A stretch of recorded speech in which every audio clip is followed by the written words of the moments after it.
You're listening to the ESO Network, your station for all things geek. Ian, look at this. What, it's a police box. What on earth is he doing here? I mean, these things are usually on the street. Feel it. Feel it, you feel it? Faint vibration. It's alive. Earth Station Who, a fun mashup celebrating nearly 50 years of the Doctor Who universe. Hold tight. You never know where the TARDIS is going next. You're probably a bit confused right now. I broke the glass. It's all come back to me.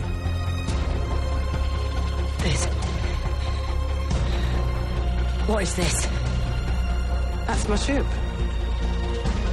What? Let me take it from the top. Hello, I'm the Doctor.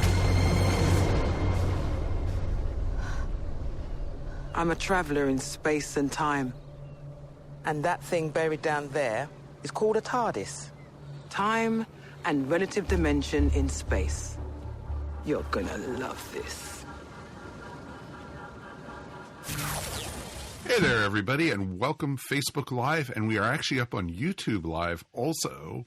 This is Earth Station Who, and we are talking about the 50th anniversary of the Master. And we are also doing this as a special event for Virtual Wholanta 2021. Woo! So we are doing everything tonight. This is just pretty awesome, and we've got a great crew to talk all about the Master. Let's, of course, start with our regulars, Mr. Mike Gordon. Howdy. Ms. Mary Ogle. Hi, everybody. It is fantastic to be here. And Alan is, here also. And, of course, Alan Siler is always great to have you. And Alan is here, too. Alan is here, too. And Alan's here. And that Alan guy, he's part of the network now, so it's just like he's family. So it's definitely true. So welcome, sir. Thank you so much. Pleasure to be here. And welcome for the very first time, Dave Chapman. Thank you, sir. Hello. And you're coming all the way from central Canada, basically. Western Canada. Even farther. Oh, even further. I can see, if there wasn't a building in the way, I could see the Rocky Mountains. Oh, wow. Okay. That far west. You are so far west, you beat the plains out of the way. So it's perfect. So that's awesome, man. It's going to be a lot of fun to talk about the show tonight. And the Master is, now a mainstay with Doctor Who. And it's always interesting. We've had 9 incarnations of him / her on, Doctor Who on the show. But we had even more if you go by Big Finish. So it's going to be very interesting to talk about that tonight. And, of course, we want to hear from you guys on Facebook. So please feel free, join in the conversation. We'll take little breaks during the recording to talk about, read your comments up on the air so we can comment on it. And then also, of course, we are going to be talking all about it, just in general. And, this will also be out as a regular podcast and then also part of Wholanta. We're going to be everywhere, damn it. We're doing our best to put our Earth Station Who footprint anywhere. And for folks at home, please leave feedback. We'd love to hear from you. Feedback at earthstationwho.com is always the best way to get in touch with us. We also have a great Facebook group, and also, we have an Instagram as ESO Network, and we also have a Twitter, and we also have all these other social media things I don't even know about. So it's pretty cool. So, social media, it's out there, but it's awesome, wibbly wobbly, timey wimey stuff. So it's kind of cool. So we've been talking about, promoting ourselves now long enough. Let's jump in with both feet. Master is 50 this year, started in 1971 and was brought in at the beginning of Pertwee's second season of Doctor Who. And, basically they already seem to have an established relationship, already seem to know each other. And so the Doctor already knew who the Master was, and it was awesome. And Roger Delgado was amazing as the first Master. And, My understanding is that he was their first choice when Barry Letts and Terrence Dick created the character. Barry Letts had one man in mind, and that was Delgado. That is awesome. They chose well. Oh, very much so. And that's the cool thing about it is they basically, you know, when I think of the Master, you know, my first Master that I saw was the burnt up Master during the, during I'm sorry. Deadly Assassin. Oh, no. Mine's worse. The first time I ever really saw the Master in action was Eric Roberts. Oh, dude.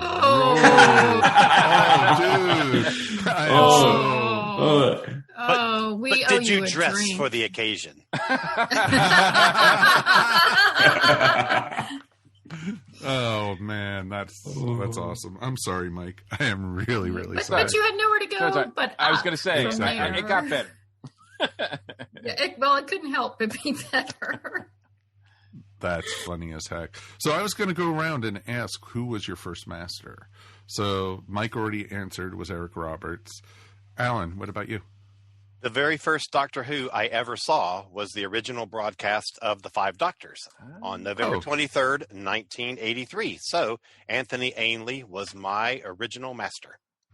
Oh, awesome. Awesome. What about you, Mary? Roger Delgado.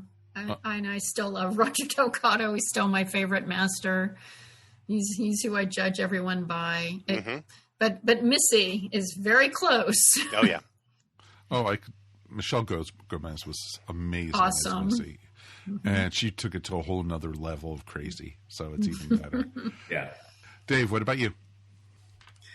Technically, for me, it would have been John Sim. I came into the fandom a little bit later. Oh, really? Interesting. Yeah. So I've gone back since then. I haven't covered nearly as many Doctors as many people have.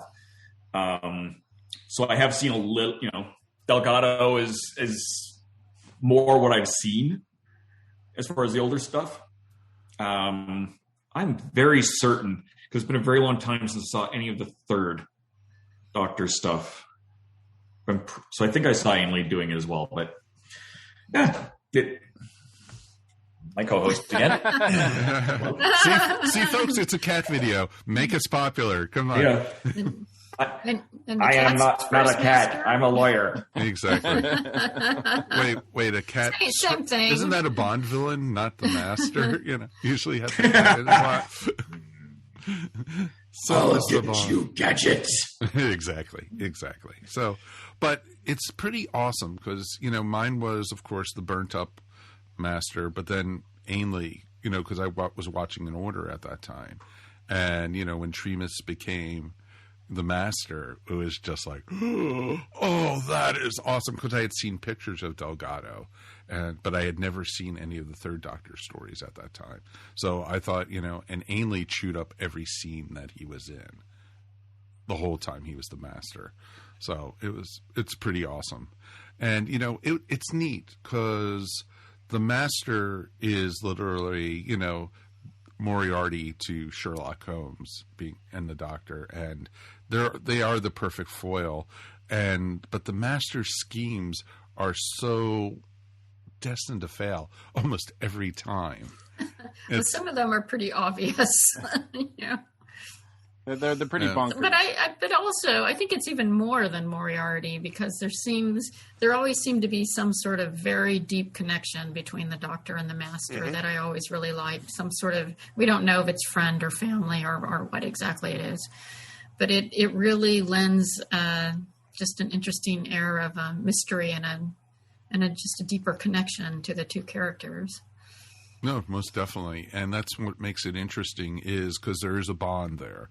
Either they were school chums or they're relatives. I know if Ainley hadn't passed away, they were going to write a storyline that they were brothers, I think. Weren't they? I think that was one of the rumors that they were going on. There was a hint toward that at the end of Planet of Fire in Davison, Davison's third season. Right. When he's about to be burnt up yet again in a volcanic fire or whatever. And he says, "You would do this to your own," and then, So there was a hint that he was about to say, something very revelatory, and it's always, been implied that it was a brother. Oh, of course. But they said that they were at school together, so they were pretty much school chums growing up. It seems. Right, exactly, and even Big Finish has gone into a little more that the school when they were in school together and everything like that. But Big Finish is not canon, as I like to say, but depends on who you talk to also. So, but it was. They did bring in with the Doctor, with the Night of the Doctor. I mean, when he was spouting off his different companions, a bunch of those were the Big Finish ones. So it's kind of canon. Well, they were pretty much all his Big Finish ones because by licensing, there can't be a mention of Grace or Chang Li from the movie. Yeah. So they were all Big Finish characters that got mentioned. That makes sense. Which was nice. I loved that. So. Randy Stewart over on Facebook already said that the Master is the Doctor's mother. So okay. You would do this to your own mother? I mean, we don't know how many female incarnations he had before we met. That's Roger true. We don't.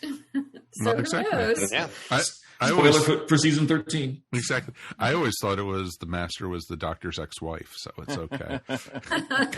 Because the way they talk to each other or treat each other. They are a bit like an old married couple. Oh yeah. Well, certainly by the time that we have the relationship between the 10th Doctor and John Sim, right, John Master, Sims. that seems very much very intimate. Well, exactly, and they were like, "Come on, don't die on me! Don't die on me! We can go. I can save you. We can be going through the universe together." And he's like, "No, that's something that an ex would say to the other." Well, sure, but it was more. They were the only two Time Lords in existence. At least they thought. Right. They were certain of that, and he didn't want to lose the only connection he had to his home. But the Master, being who the Master is, was like, "This is my last chance to stick it to you. So no, I will not. I will not live. Yeah. Especially because you want me to." No. So there. So there. Exactly. I'm not going to live because you want me to. Goodbye. But he also had a plan in place to, come back with all that anyway. Nonsense with the ring and Lucy and the magic the Harry spell Potter and all coming that. back, Lots of hand wavy stuff. God, that was so awful. Yeah, I was sure J.K. Rowling's wrote that part or something like that. But it was interesting. It was just like no, the cult of Master or whatever the president was called. Saxon. That's right, the cult of Saxon. So it was just like, yeah, I don't know. Over on Facebook, a certain Barbara Ogle said, "Why does everyone have to be mothers, fathers, brothers, nieces, cousins, roommates?" Thank you, Spaceballs. But yeah. Well, I mean, she's right. They don't. I mean, you don't. Yep. We're always searching for that kind of family connection, but it doesn't have to be there. Yeah.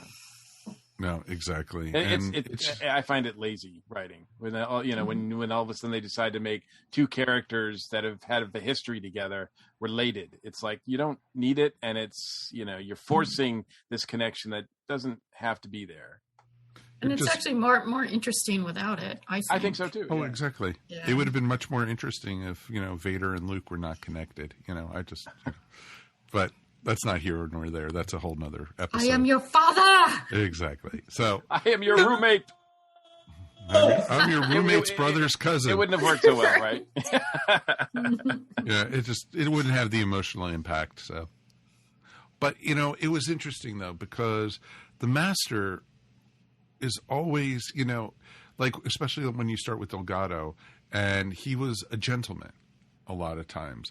And he was evil and he had his plots, but he was civil and everything. Whereas when you got to Ainley, he was just out there. He was just like He was just nuts. I don't see that at all. I don't see him as being. See, the new series has this thing where they have painted the Master as basically insane. Right. And having been driven insane by the thing that happened to him when he was a kid. And I don't think the drum beats. I don't think either Delgado or Ainley played him as insane. Now, Ainley may have played him as a bit more of a cartoonish kind of evil, but I don't think he would ever portray himself as a nutcase or anything like that. Not like the instability that we saw in Sim, and the megalomania that we see in Sasha Dewan. Mm-hmm. Right. And even Missy had her sort of unbalanced sort of side to her, but I don't think that was ever in evidence in the classic series. So basically, what happened is we got Eric Roberts, and that performance drove the Master insane. Well, I mean, that's certainly a theory. That would explain a lot. Nothing in the movie, actually. just the performance. Right. Yes, exactly. And that kind of makes sense. No, I loved Ainley as the Master. I thought Ainley was awesome. And I loved how they carried over with Ainley, like the disguises and, and such. And it would be great. And they kind of tried to do that with the newest version of the Master. When when they did his reveal and everything like that, my master plan, Right. And that was highly successful. Awesome. That was really old school. I mean, it was. And I think actually the one thing that Stephen Moffat and since has done with the Master is kind of bring them back to that, because we didn't know who Missy was for the longest time until that was revealed. Right. And the same thing with the second time John Sims is revealed. I mean, what an amazing reveal that was. I mean, it just came out of nowhere and really gave, I think, John Sim a second life as the Master that I think he really needed to have.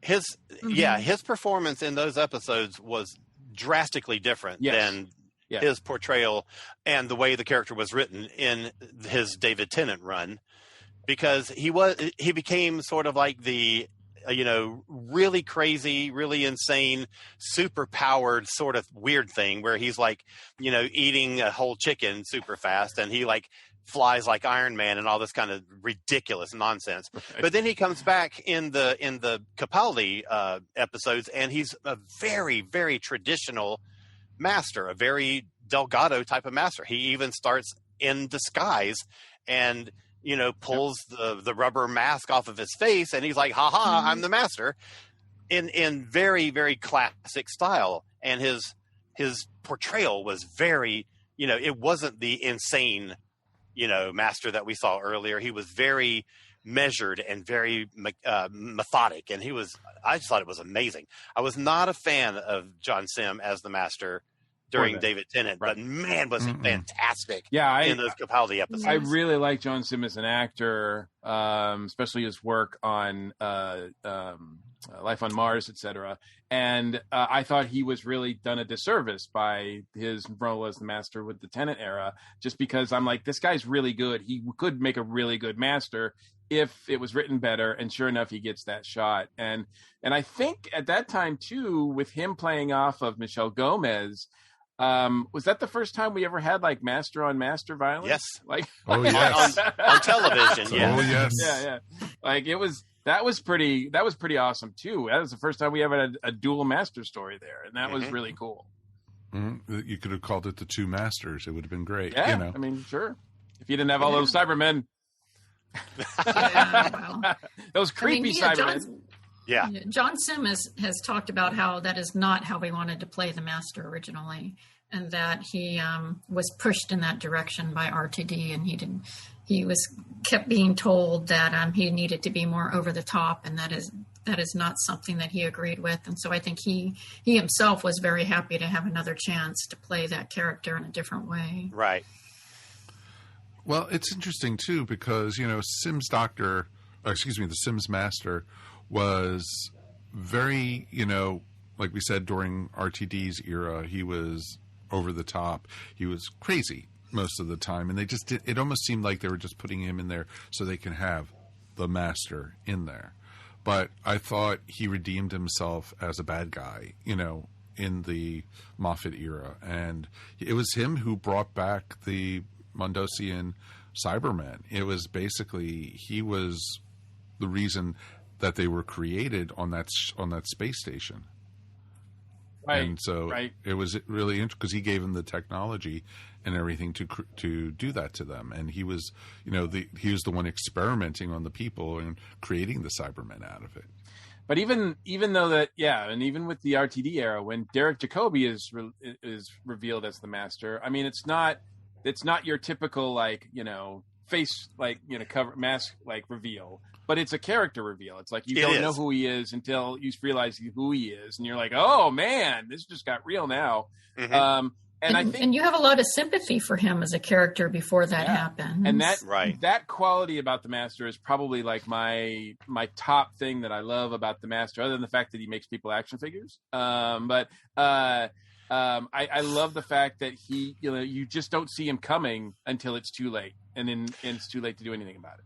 But the thing is, Derek Jacobi is such a masterful actor.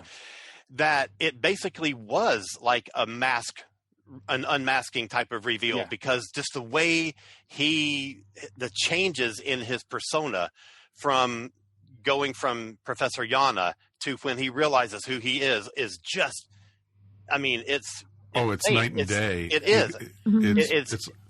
It almost is like he rips off the mask. Right. Exactly. Yeah. It's like a metaphorical mask. Yes, I know. That's awesome. Well, it's interesting that we're talking about this. Rob Levy actually wrote, Terrence Dix said at a con that the plan all along was to have him begin as a gentleman genius and devolve into a megalomaniac.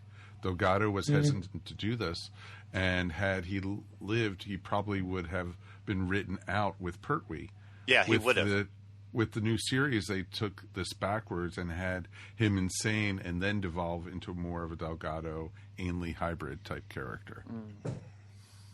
I could definitely see that.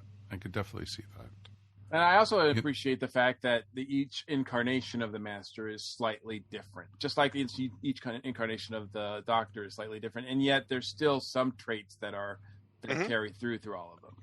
Yeah, it's a tricky line to do, and I think they've done a great job with both those characters.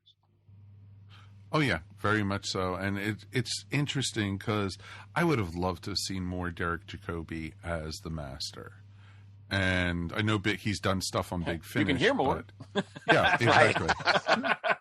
But to see him on the screen as the character, and he was doing what Ainley did by eating all the scenery once he turned evil, and it was just awesome. But at the same time, he came across so deadly, so just awful, so bad. That 5 minutes or so that he's on screen as the Master are absolutely riveting.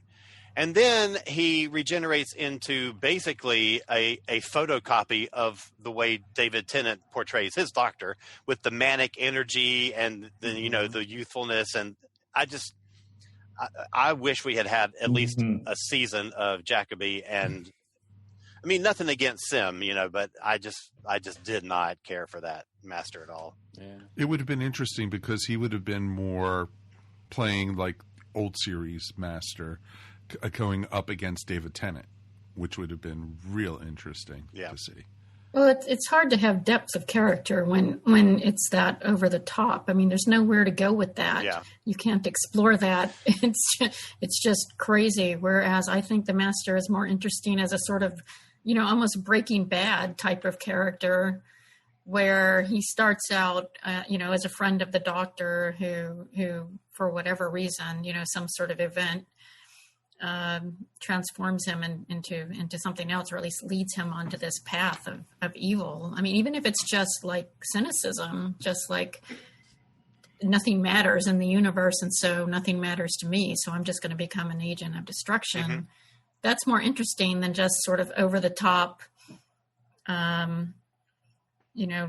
evil without any backstory, without any reason for it. Evil for evil's sake.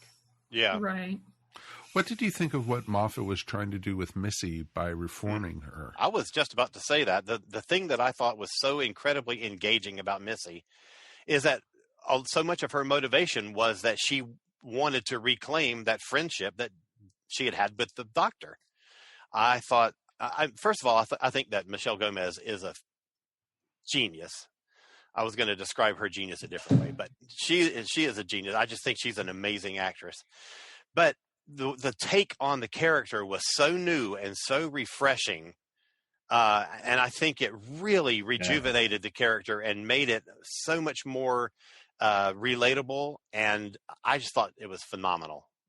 Absolutely loved it. Yeah, I mean, it literally was groundbreaking. I think if Michelle Gomez doesn't do well as the Master or as Missy, we don't get Jodie later. Oh, absolutely. Yeah, absolutely. I absolutely agree with that. Moffat definitely laid seeds toward that. Yeah. Very much so. Like talking about the character, the Corsair, who had been a female character incarnation before. And then with the Missy thing, that was all definitely pointing. And I was very much intentional with that. A female doctor. Yeah. With the captain was definitely very much so. And then, of course, we got the captain of the guard on Gallifrey, who regenerated with the gunshot and went from male to female and changed skin color, too. So, the door is open for most anything to happen with future regenerations, which I think is amazing. What was it? John Sims' Master was like even going, what is this? The future's all female? Yeah. It was like right there. It was just like, oh, well, we know who the next Doctor is going to be after this. Mm-hmm. Not that we didn't know at that point, but it was just a neat line that was just thrown in there about that. It was amazing, and I would have loved to see even more Missy, and I still think she could come back. I would love to see her with Jodie. Once again, you can hear more on bigfinish.com. It's true. No, they don't pay me anything. Or, as Mike pointed out before we started recording, you can read her adventures, right? Because Titan just put out that Missy comic. Yep. And that's great. I mean, she really set the bar high. Oh, very much so. And unfortunately, Sacha Dhawan has started after that, and I don't know. I think it kind of landed with a thud. With me anyway, just because I think it went back to the crazy, like Alan was saying, went to this crazy rage-filled Master, and then, as I don't know what Chibnall's trying to do with the whole, origin and everything like that with how who the Doctor is, but with the Master being caught up in that, it just sort of diluted his character. I felt a little bit.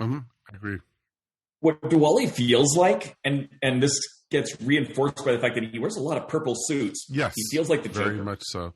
I thought he started out really strong in the first, at the end of the first episode that he was in, but then the second part, right out, and then the final two-parter of the season, it was just, he was BS crazy and. It was. I'm not going to curse. We're on Facebook Live, and there, so it was just, I think he was. I started not liking him, and it was just like they built the Master away from that. Moffat took the time to get away from that type of character, and then it almost felt like they took a step backwards, and that also then gets into my theory that he's the regeneration after the Sim Master, and that Missy is after him. And it's so possible. That can go out of order, just evolution wise, because Missy was pretty crazy when she first showed up, but then started, Yeah, she grows, she evolves. Mm-hmm. Yeah, I think that was the hardest thing for me with that change between the two was we had this Misty working towards redemption, and then flipped back to just bat crazy. Right. And it felt very much like you just took the entire last incarnation and threw it. Oh, exactly. Off in a corner. Just throw it out the window. But it's very regressive. I mean, if your villain doesn't have nuance, they're boring. They just feel like cardboard. It's hard to relate to them. And that's how I feel the current Master is. I mean, he's just. I mean, I'm trying to have an open mind so that if he comes back in the next series, we see some differences. But if it's just going to be shit crazy all the time, language. well, so sorry. Got to feel like Captain so America what? now. So what? You know, someone has to be. Exactly. I think, yeah, you're right. I think you're right. I think the other thing that kind of hurts too is that, casting, not only putting a great actor or actress in the role is paramount, but also they have to have a chemistry with the person who's playing the Doctor. And unfortunately, I don't think Sasha and Jodie have a lot of great chemistry. The scenes when they're on screen together just don't click with me. There's not that electricity that I see, and that's, I think, unfortunate too. And that's what I love so much about. Go ahead. Sorry. So, is that the chemistry between the performers, or is that just the way that Master is written? Well, look, I think you could argue that some of the. I mean, we've already talked about John Sim and David Tennant, and even though I didn't really care for that portrayal of the Master, I thought the two of them had some pretty good chemistry together.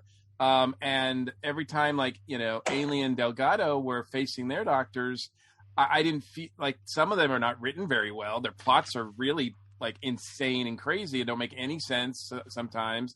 And yet when they're on screen together, you can feel the tension. You can feel the connection between them.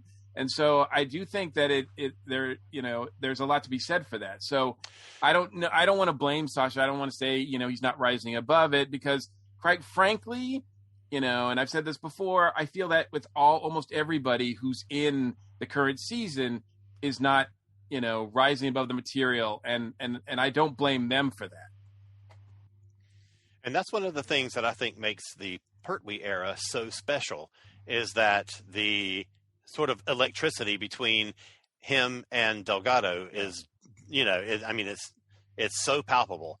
You feel the connection between them, and it's electrifying. I think they're both incredible performers, and I think that the connection between their characters is so obvious. It just feels genuine when you see it on screen. Mm-hmm. It levels up the menace, I think. Alan, I don't pretend to know the history here. Do you know if Delgado and Pertwee had worked together before? If that's why Barry Letts wanted him so bad? I think they had. Okay. I don't think that had anything. They did, yeah. I don't think that had anything to do with Letts hiring him, but I think that they had. Gotcha. I'm sure they had. I don't remember when, though. Gotcha. No, because it seemed like it was really I think we watched the first episode with them, and I'm like, wow, there's an instant connection here. And I mean, that's great if it happens, and you're taking the chance. But if you already know that two actors have chemistry, you're like, okay, that fits. But what's interesting is that he was introduced in Terror of the Autons, which is the first story of season 7 or 8. Sorry. And that also introduces Jo Grant, who comes in, and you immediately feel a connection with her. It also introduces, and this kind of gets forgotten sometimes, but it also introduced Captain Yates, who walks in, and everybody around him knows who he is. He's not like he's new to the audience, but he's not new to any of the other characters. They all know, oh, this is Captain Yates, from down the hall or whatever. And those relationships feel so genuine and so immediate that you don't even question it. If you only saw Terror of the Autons and you didn't see the stuff leading up to it, you would not know that Captain Yates hadn't been around before then, because they sell it so well and he plays it so well, and the connection between the actors just seems so genuine.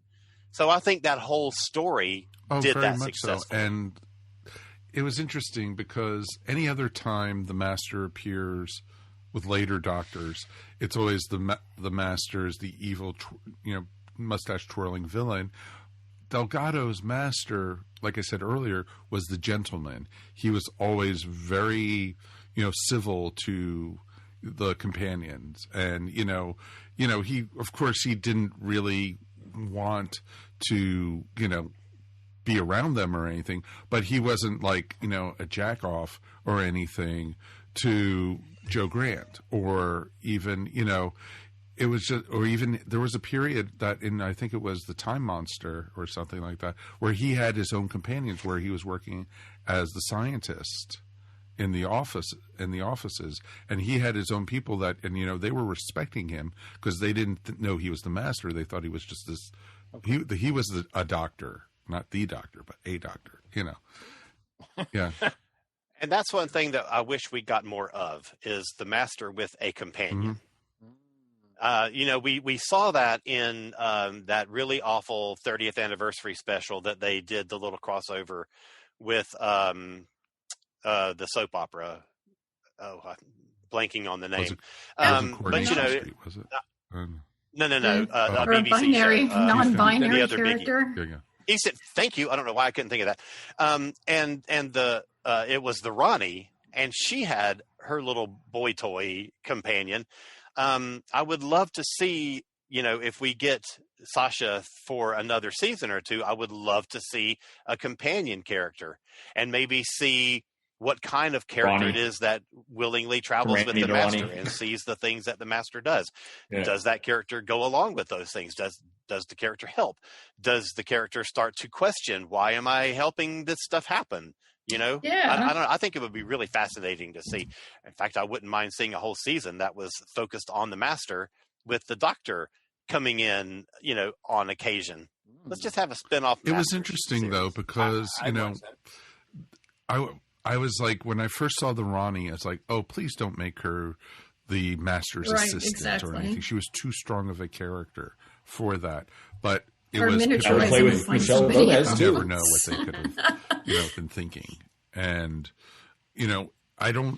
I think it was good to introduce the Ronnie with the master in it, but I'm glad they went solo with her second appearance. The master was not even involved. No, the master will take who he can manipulate. I love that one because she's so haughty and so dismissive of both the master and the doctor as just being beneath her and not worthy of her time or attention.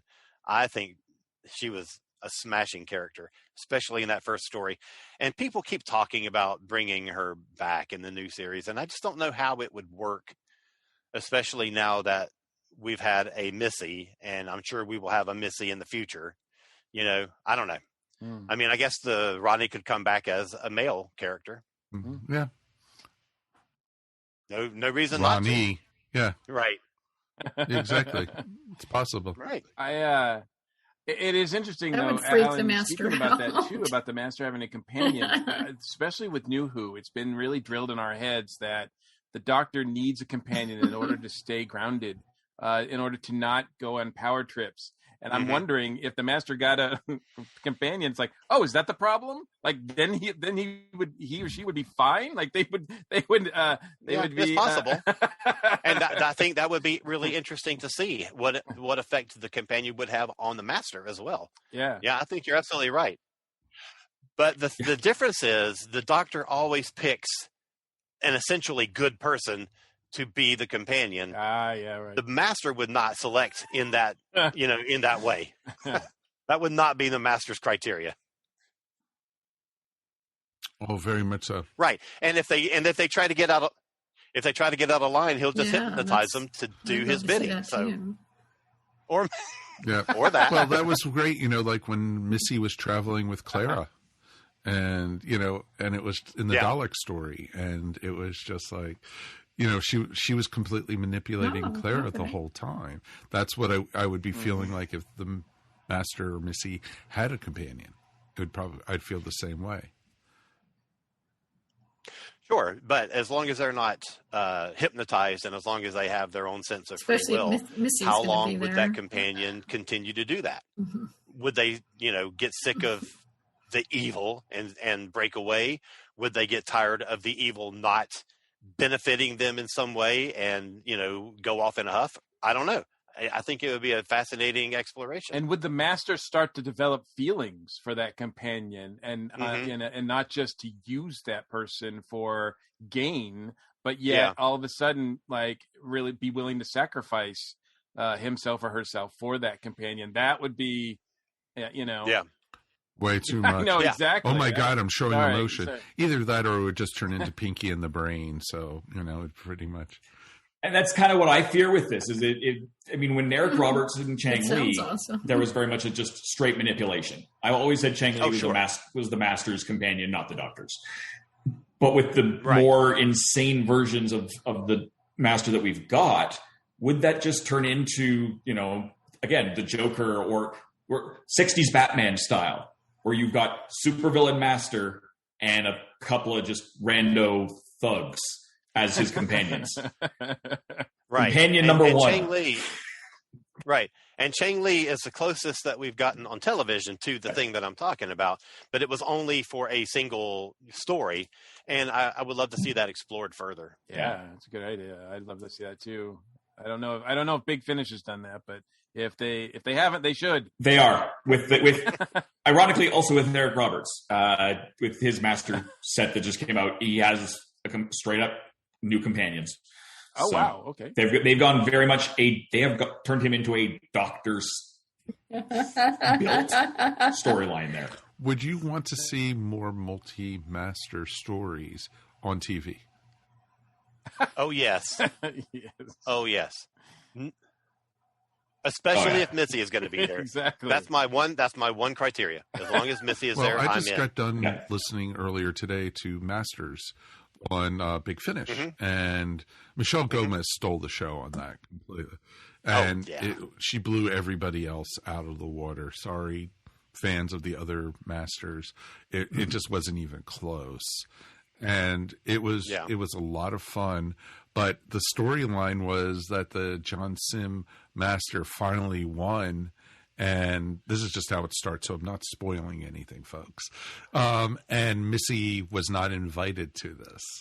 And she kind of like rains on everyone's parade on it. And it's awesome. That would be an interesting exploration. It is really fun. And so, definitely check it out if you get a chance. And also, of course, if you get, they have the comic book by our friends over at Titan Comics. Number 3 actually is coming out this week, so it's very much worth checking out. And it's interesting because she's meeting past incarnations of herself in that too. So very nice. So, but it was interesting. But I did love the chemistry between her and John Sim. It was awesome on the TV, and and I loved how they played off of each other. And, Rob Snavely over on the Facebook Live was actually, asking about that. What about Michelle's Master and John's Master trying to coexist in the same timeline and everything? They were each trying to outdo each other. Timeline's not big enough for two Masters. Yeah. I'm curious what going forward, because I think the Master has been somewhat limited, as we've just kind of talked about, as far as exploring him or her as a character. What else would you like to see of the Master later on? I think that'll depend a little bit on what they're doing with the 14th Doctor, and or, because there's no guarantee it's a 14th Doctor, Ruth, the fugitive Doctor. Right? Because we kind of speculated that maybe Dwali's Master is kind of out of sync. Right? He came before Gomez. Well, we also don't know where this fugitive Doctor fits in that timeline. So that would very much change, with her kind of, I'm happy to threaten someone with a gun, very hard character. What would a Master be opposite that? Right. You have to get almost back to a third Doctor kind of scenario where they have this more genial relationship, because they'd have to. Yep, totally makes sense. I think she would eat Dwali. Oh, literally. Just rip him. Yeah. So I think that's a big, where would the Master go, is really hard to answer without knowing where the Doctor's going to go. Well, that was actually when, I hate looking at fan theories and everything like that, that the fugitive Doctor is from an alternate reality, and maybe this Master is also. That it's not. Chibnall has already said she is not from an alternate reality. Darn, I was trying to make this work, folks. I wanted to make this work. Sorry. Come on. I really wanted to make it work. He hasn't said what she is, but he has said that the one thing that she isn't. It does seem like he's got a plan. So although I will say that if you watch Lost, they said over and over and over and over that the characters were not in purgatory. And what happened in the finale? It's purgatory. Damn it. But yeah, there's so much, that I'd love to see for the Master. Do I want to see the Master written better? Yes, because I think it's crap writing of it right now. It's lazy writing of the Master right now. It's easy to make the Master BS crazy and, become the Joker. I don't want to see that. The Master is too good of a character not to explore better. And the actor they have playing it is good. Is too good. He's a great actor. Yeah, I mean that's the thing. This isn't like a washed up character.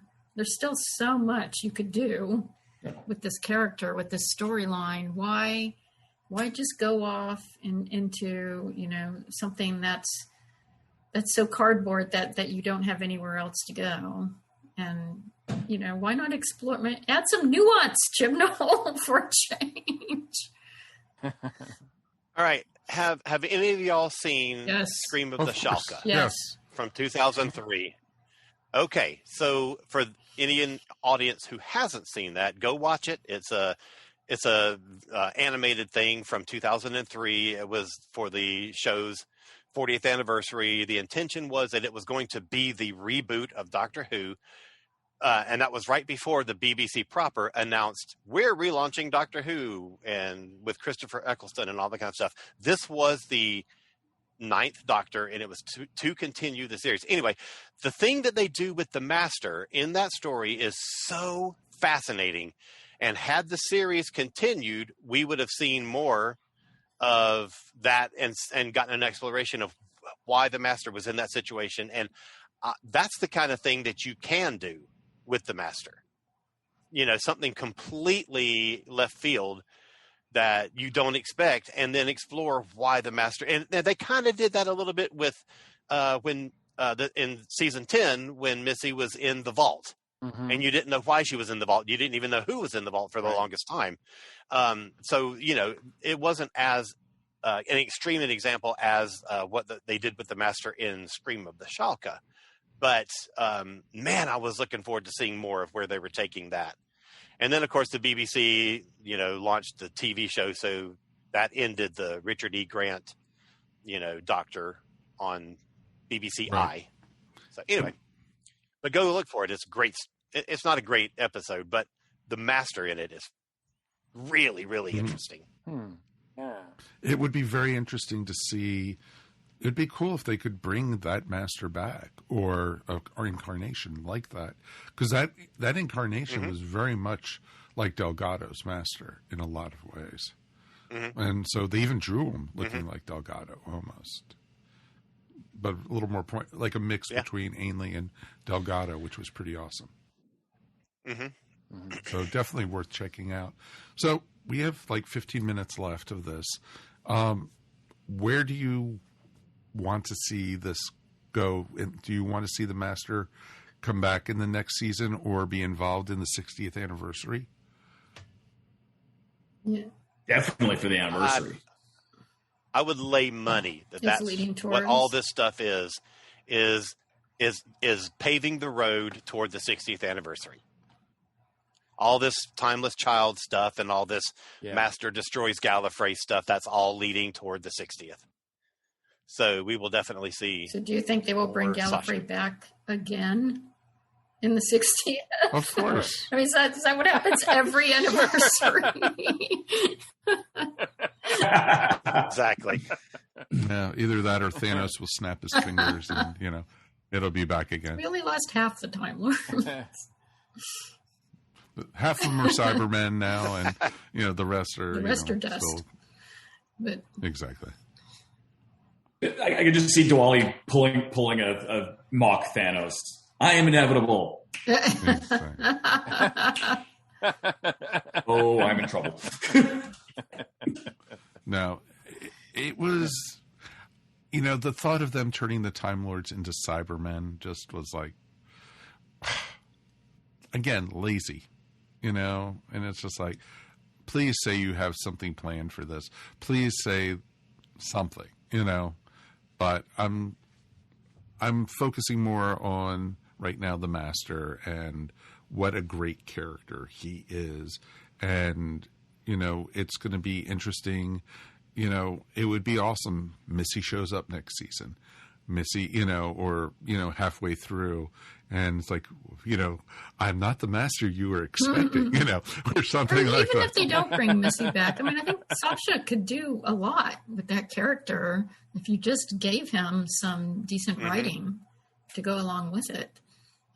I don't think we have to bring. I love Missy. Don't get me wrong, but I think you can do interesting things with the master, even without her. Without bringing her back. I just hate to see that character fall flat in the way I think it is now. Yeah, because I don't think, sometimes we roll our eyes at some of the characters that keep coming back and coming back and coming back. But I don't feel that way about the Master. It's like I get, it is more sort of like Holmes and Moriarty. Like there's just that connection, that conflict between them is always, when it's done well, of course, but is always the most interesting one to me. And that's why when I grew up, growing up, I bought like every Batman Joker story I could buy, because those two, it seemed like, had that relationship that, some of the other stories were good too, but those are the ones that I always collected and I always read over and over again. And I think the same. I'm surprised it took as long as it did for them to create a master type character, but I'm so glad that when they did, Roger Delgado was the guy that got that job, that first job. I seem to recall, and maybe I'm remembering incorrectly, but I seem to recall us watching, was it a second Doctor story when they kind of implied that there was a master-like character? Yeah, it was the Mind Robber. Yes, and that's right. The human villain that was enslaved to the computer Yeah. was called the Master. In I think the novelization, it was called the Master of Reality, Master of Fiction, something. Gotcha. But on screen, it was just called the Master. And, because who knew that they were going to come up with a character called the Master Sure. a couple of seasons later. Right, but there was also, talk that maybe the Monk was an early version of the Master too. Sure. And the War Chief in the War Games could have been a early Master. Right. So you had all these like sort of like remaster, proto masters, right? Yeah, exactly. So I'm glad they finally created that and clicked. And like I said, I'm hoping, I would love to see the Master involved with anything that's big that's happened to the Doctor. So yes, for the 60th, sure, because the Master was I don't want to say obviously missing from the 50th, because the 50th was amazing. But it would be nice to see, like, okay, 60th, no Daleks this time. Let's go with the Master. No, I would be fine with that. I think that would be amazing, having have multiple Masters being the villains for the 60th anniversary, and that they have to have multiple Doctors to take on multiple Masters. Well, how cool would it have been, like in the 50th, when you get that brief shot of all the Doctors together, including the eyebrows of the one that's to come, right? That's awesome. Like a moment like that, celebrating all the portrayals of the Master would be, it would blow our minds. Mm-hmm. Yeah, I definitely think that would be amazing to see. All the Masters standing all together on a planet. Hey, CGI, you can do anything nowadays. Sure. And everything. So, if they brought back Tarkin for, a Star Wars movie, Well, that leads in the whole other question of whether or not you'd like to see footage or CG or other actors, or, it gets kind of you just have to make crazy, it like a brief whatever the best way to do it would be. Yeah, something like something like that would be. But it would show that, because I think, apart from Missy and John Sim working together, I think there's this sort of disconnect with the Masters that we don't all really feel like it's been the same character sometimes, or at least they don't approach it as like it's the same character. And it would be nice to see some sort of storyline or some sort of through line between that connects them all.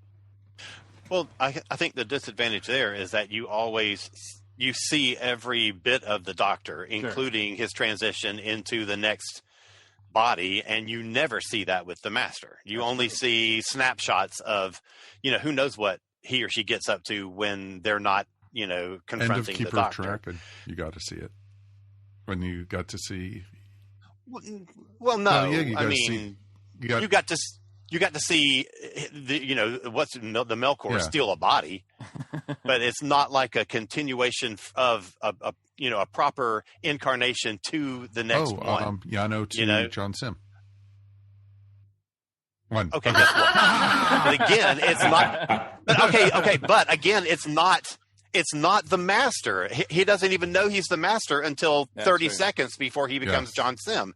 Yeah. You're not following a through line. Not. It's it's a snapshot. So I win. You're both right. You both exactly. win. Everyone gets a Everyone medal. is right. You're a winner. You're all winners. That's awesome. No, and that's the great thing about doing the master is the master though does the only time we saw the master like not know who she was with Professor Yano, but every other time it's like the master regenerates more smoothly than the doctor does, obviously, because how do you know that? Why do you say that? The doctor always is like sleeping for half the episode or something, You don't know that the master doesn't. But you see, like other Gallifreyans, when they regenerate, they're up and going, and like, okay, yeah, true, and that is a weird inconsistency. You can always say that the doctor always regenerates at a moment of crisis, and so it is going to scramble him. But that did not happen to the guard, the chief guard, whatever. Even Romana, look at she. Oh, but that wasn't in a moment of crisis. That was her deciding, I think I'm going to regenerate today. Let's see what form I'll take. Exactly. Maybe it was a moment of fashion crisis. Oh wow! Those could be pretty serious. We know that. The other thing I'd like to see though is I'd like to see, because they've throughout the history they've played with the doctor's name and why that character is associated with the name of the doctor, what that means, as far as the definition of what a doctor is, how his character is. I'd like to see that applied to the master as well. I don't think that's ever really been developed as far as like, why is he called the master? What makes him the master? Why is he called that? And why does he live up to that name, or how does he live up to that name? Yeah. I almost feel like it's less. Yeah, it's kind of self-explanatory. Well, I think it would be beautiful if he named himself, I right? think he did. I'm sure he did. For that.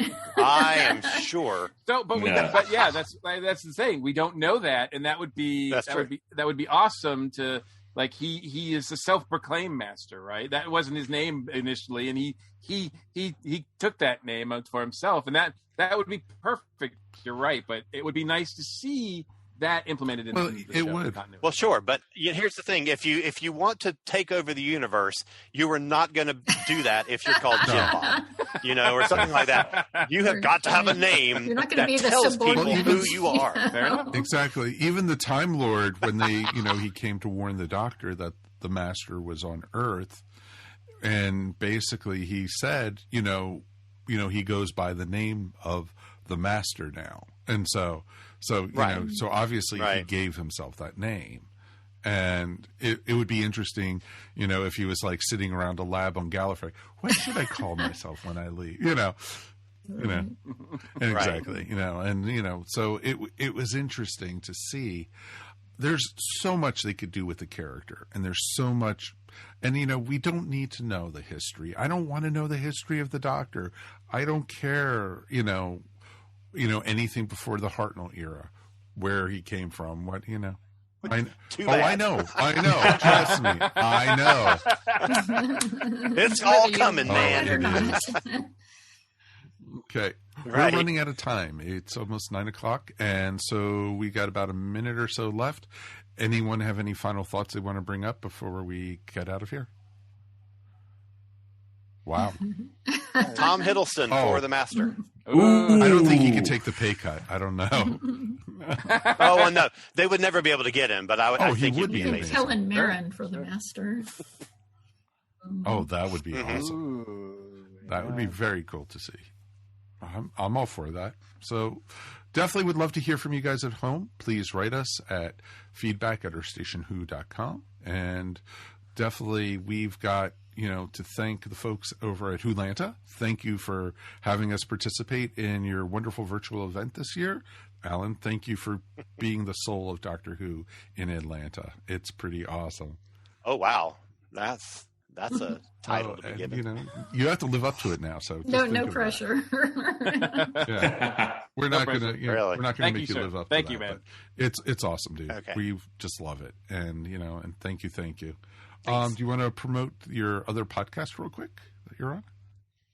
I am part of the Earth Station One network. I am on a Star Trek podcast called Earth Station Trek. You'll never ever figure out where we got the title for that. No clue. We release our episodes on Mondays. We're a brand new one. This coming week we're going to be doing our 20th episode, and we're going to discuss the 20th episode of every series. Oh, wow. Ooh. Yeah. Now keep in mind some of the series I was going to say have not that. What reached are you 20 episodes yet. do? So. Right. So that's awesome, man. And you can definitely find them part of the ESO network, and find them at esonetwork.com, or just they're up on Apple and I think all the other media players. So definitely check them out. They're everywhere. But you also do a music blog type thing also. Sunday nights, I do a YouTube sort of music talk show. I've had guests on. We've covered lots of different topics. We did a special on the Grammys. We've done the next one we have coming up is going to be sort of talking about the history of Saturday Night Live musical guests. That's awesome. We cover all kinds of things. That is awesome. That is awesome, man. If I could just find some way to work Doctor Who into it, it'd be perfect. You just have to interview. You have to interview Murray Gold. Come on, you could get him on the show. I did try to get in touch with Sega Nakanola. Did not have any success at it, and I tried for a long time to get Murray Gold as a guest at Wholanta. Wow.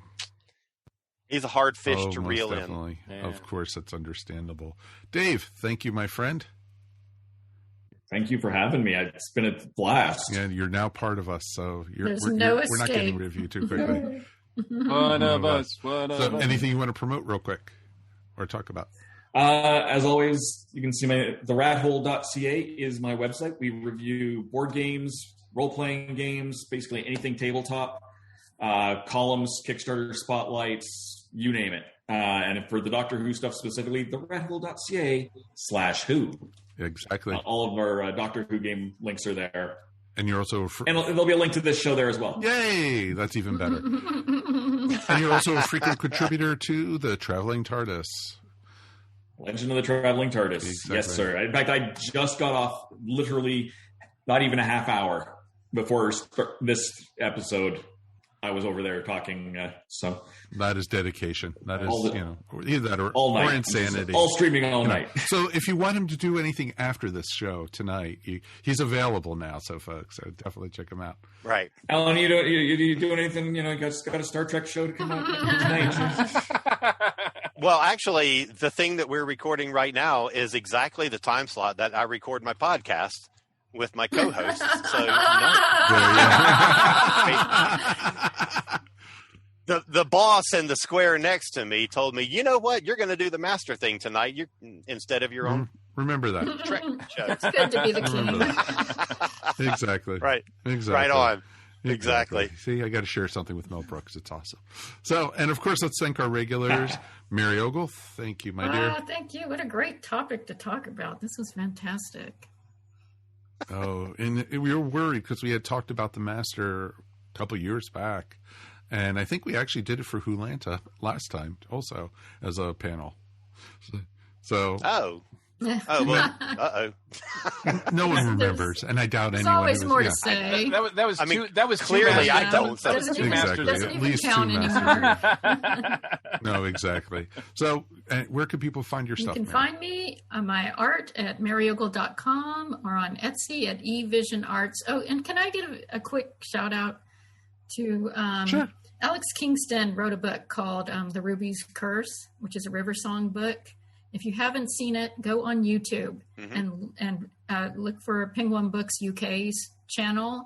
And there are clips of Alex reading from the book and of her reaction to her favorite Doctor Who moments. And it is awesome. It is fantastic. Yep. It really is. It is a wonderful video. That is awesome.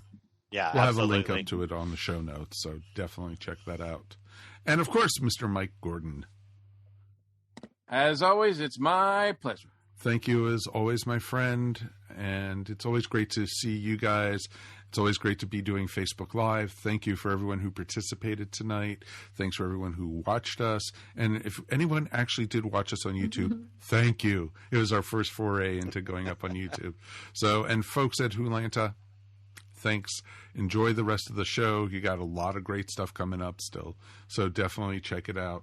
We'll be back again in 2 weeks. You can find us, of course, at earthstationwho.com or anywhere fine podcasts are found. But we'll be back. We're going to look at Big Finish. And speaking of Alex Kingston, we're doing the 10th Doctor and River Song, Big Finish. So that should be a lot of fun. So until then, on behalf of myself, Mr. Mike Gordon, Mary Ogle, Alan Siler, and Dave Chapman, thank you so much. We will see you next time. Peace. And we are done. You have been listening to Earth Station Who, a bi-weekly pop culture podcast dedicated to all things Doctor Who, featuring talent from across the universe. All topics on the show are the sole opinions of the individual and are used for entertainment value alone. You can subscribe to our podcast up on iTunes, Stitcher, or follow our blog at www.esopodcast.com. You can also follow us up on Facebook, Twitter, or Google+. If you enjoyed the show, please leave feedback up on iTunes.